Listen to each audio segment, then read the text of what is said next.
With the pieces of equipment that we perform on, we start with an idea either for a piece of work or a theme or something, and we'll have an idea for something that could express that. For example, like one idea, we just wanted to fill the entire stage with a huge scaffolding construction so we could be anywhere in it.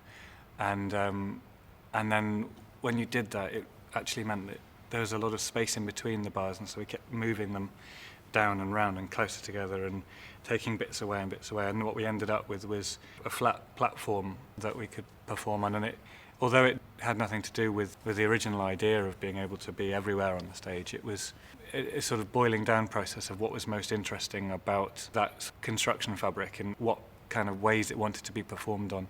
Usually we create a lot of material, and then we try and find out what the essence of the piece is, and then get rid of all the unnecessary bits. And we try and keep it quite simple in terms of set, that we just have the piece of equipment and not lots of costume and other things around it. And also we try and keep it quite simple in terms of use of our skill.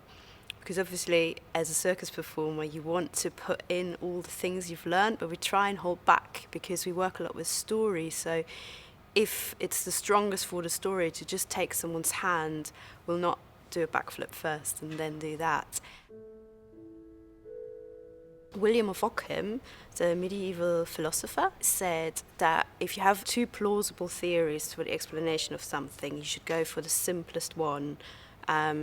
And they used to write on parchment and kind of use a razor to erase the unnecessary words and kind of boil things down to their essence. And the logic principle is called Occam's razor. And we thought that kind of fits the way we work, even though it's a very complicated way of saying keeping it simple.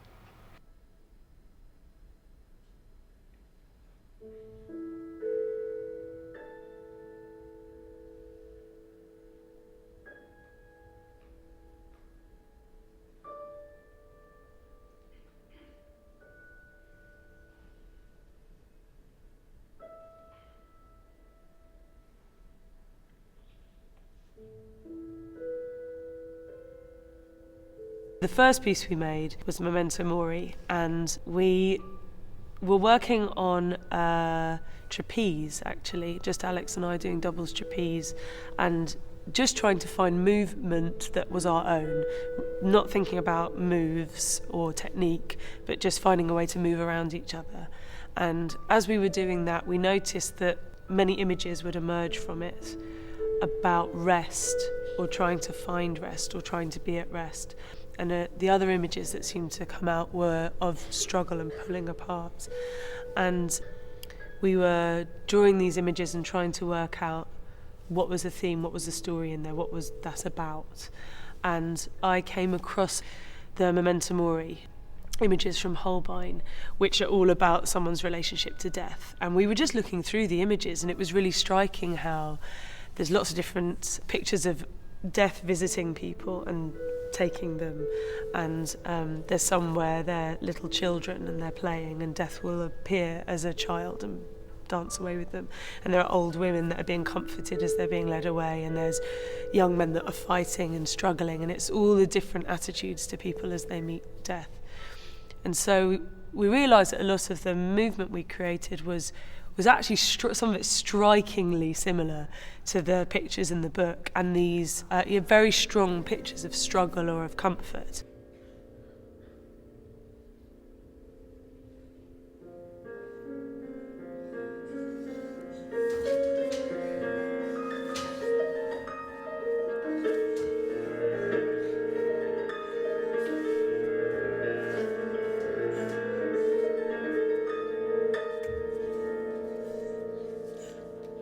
So from that, we made this piece that's about someone's journey to death, from complete oblivion at the beginning, where you don't even see it and don't acknowledge it in your life, it's not there, to the end when it could be a comfort.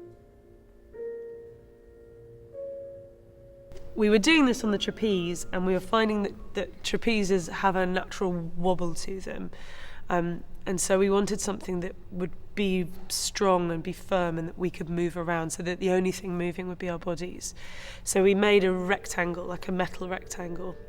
And we then found that if we turned that to the audience, it would almost completely disappear, because you would just have the one line.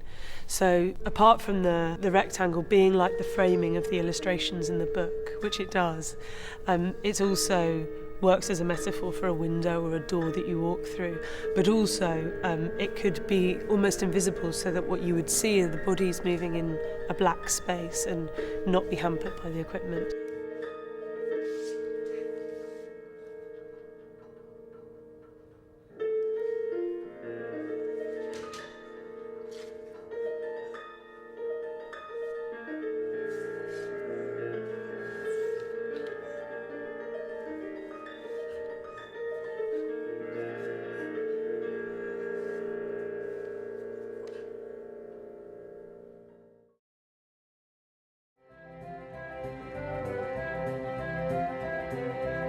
The one with the rope and the boxes is called Every Action. Just a very long rope over 2 pulleys that we wanted to have ropes on the stage that we could climb up and have different performers in different places on the stage. But we found that when we were on the ropes, couldn't affect each other. We would be on the rope, but then wouldn't have a relationship with someone else. And so Tina said, why don't we kind of try and link the ropes over the top of a pulley?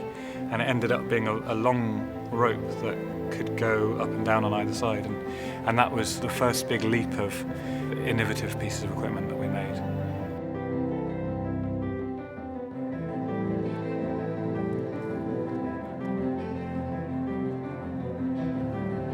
And the thing usually starts with a theme, and then we design a piece of equipment that we think fits that theme. But then often when we devise movement material on it, we realise that within the piece of equipment there is a theme inherent, and then we try and bring that out. And it might be that that's not actually just the theme we set out to do. I think you just try and draw out what's actually in there. For example, the piece with the ropes, it started off as a piece about redundancy and people climbing up the courier ladder and sort of you're pushing each other down. But then when we were on it, it was so playful, people going up and down, and there was a swing in it, that we realised the essence of it was something slightly different. But then we're very happy to kind of go away from that. But it really goes theme, piece of equipment, and then trying to really see what's in there, and then also draw a narrative that's in there, not write a story and then make it. It's kind of that way around. Yeah, it's about finding the most appropriate story to tell with that piece of apparatus, and that can be similar to the way that if you see a sculpture, you kind of impose your interpretation of it, and that's sort of what we're trying to do with the equipment that we find. We're trying to find our interpretation, how we best move with that.